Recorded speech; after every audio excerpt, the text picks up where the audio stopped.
How are you now? It's James Whelan again, occasional talking head for smallcaps.com.au. And today we are speaking with Kane Marshall, Managing Director of Australian Oil Company, ticker AOK, Alpha Oscar Kilo.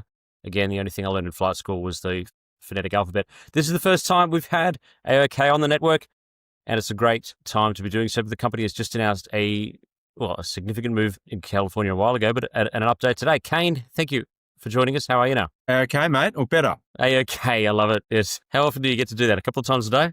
Mate, this is the first time. So you're privileged.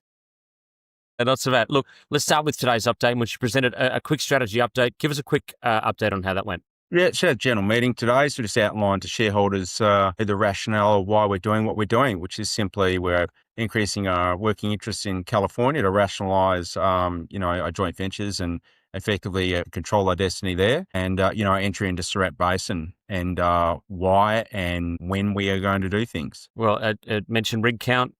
Go into it. The floor is yours, Kane. Yeah, well, so we operate 29 wells in California. We're rationalising what of those wells we want to retain, and we've been working pretty hard to get that to a cost neutral set of projects and potentially making some money. So we've made significant progress in that regard, and that's easy to do when you don't have partners that necessarily don't want to be there or have different views on the acreage. And we've stepped out of that into another jurisdiction now.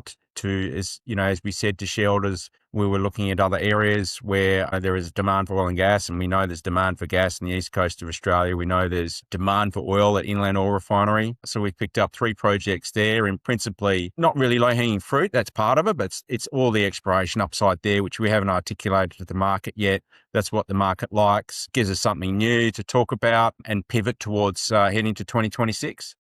Yeah, and I'm expecting big things in oil in 2026 as well. I think a lot of people are. So, well, especially with some recent geopolitical moves or actual military moves. But look, we'll go into that a little bit later. Yeah. No, actually, let's not go into that. Let's just stick to the subject here. The recent agreement to go into the recent binding agreement to acquire ex-state resources working interest in the Sacramento Basin.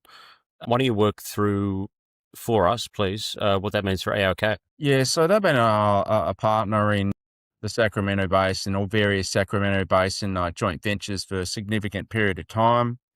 Funnily enough, their focus is in the Surat Basin as well. And this is completely separate to that, these new projects. So we have one partner there in Empyrean who is in some of our leases. We've been proactively looking at some bolt-on acquisitions and other parties to come in and participate. And that's a lot easier to do when you've got a higher working interest. And we certainly don't want to be in a situation with partners where, there's some disagreement about certain expenditure. So it's really quite simple at the end of the day. Look, we'll take on your working interest. You owe us a certain amount of money under the joint venture and you're gone. And, that allows us the room to actively promote the assets, talk to other partners, and that's sort of coming hot off the heels now of two important things. One is that regulatory-wise, there's been some improvements in California. There's now drilling permits being issued for the first time in years. Well.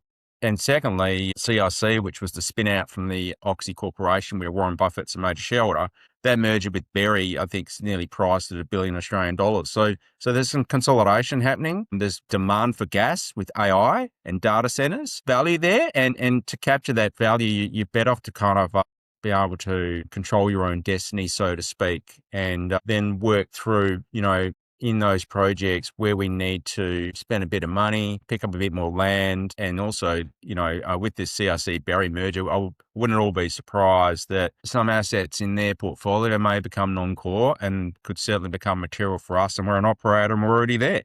So all that makes sense. It's simple. And I think people understand, simple stories. Yeah, I absolutely agree. The simpler, the better. Don't overcomplicate things, especially when it comes to data centers, base load, gas. You've ticked all the boxes there on that one for 2026. Anything else we should be paying attention to for the year ahead? Not there. It's more, let's consolidate that position. Let's move into another jurisdiction and really get this company firing heading into the new year. Okay. Well, Kane Marshall of AOK, thank you very much for joining us on this one.